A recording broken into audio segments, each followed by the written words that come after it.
Tamang punas lang. Tanggal lang yung libag. Ay, ngayon lang ulit malinisan.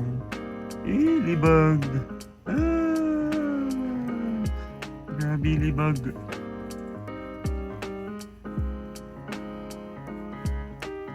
Grabe libag. Grabe, super rough.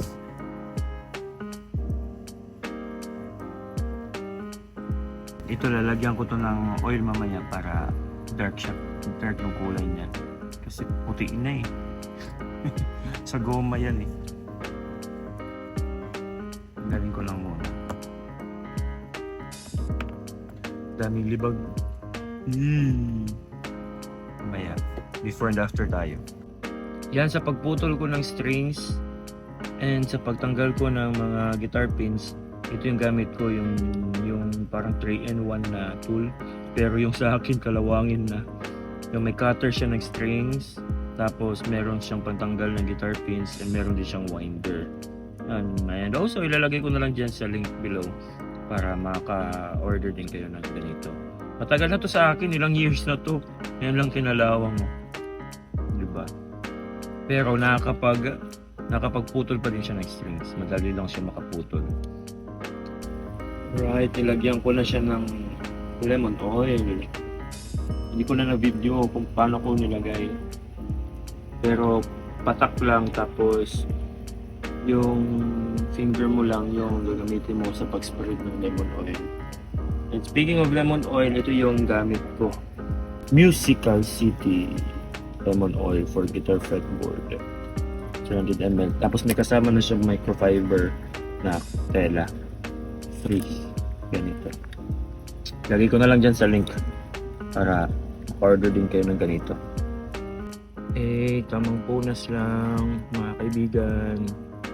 Punas din para matanggal yung excess oils. Blooms. Libag. Ulit.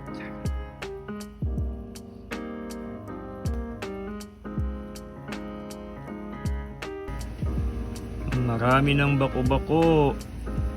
Nananawagan ako kay Jom.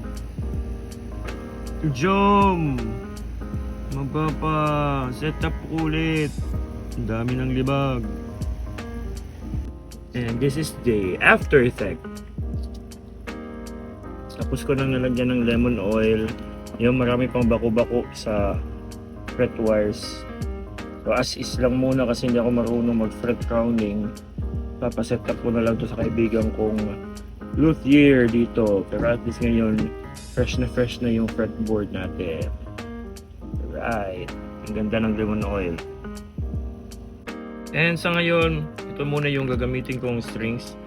Yung Ernie Ball Earthwood acoustic guitar strings. 80-20 bronze alloy. Ito muna gagamitin ko.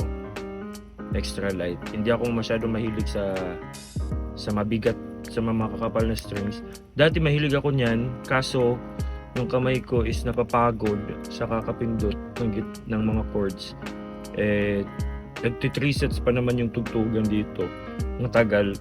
So, nakakangalay sa kamay. So, that is why extra light yung kinuha ko. And yung downside pa din ng makakapal na mga strings kasi yung neck ng gitara mo parang nababali, o kaya yung dito naman sa may saddle na part parang tumutuklap. So, mas maganda na lang yung lighter gauge. Okay, ready na siya for stringing.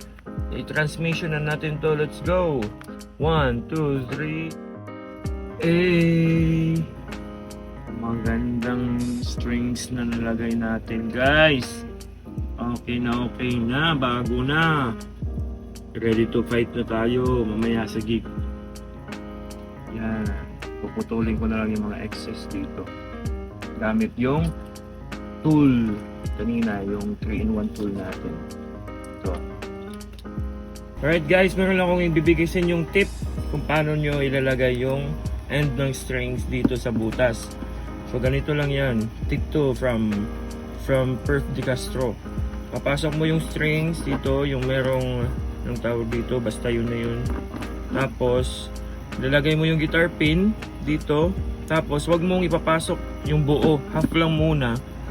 Half lang. Tapos, bubunutin mo yung string. Okay?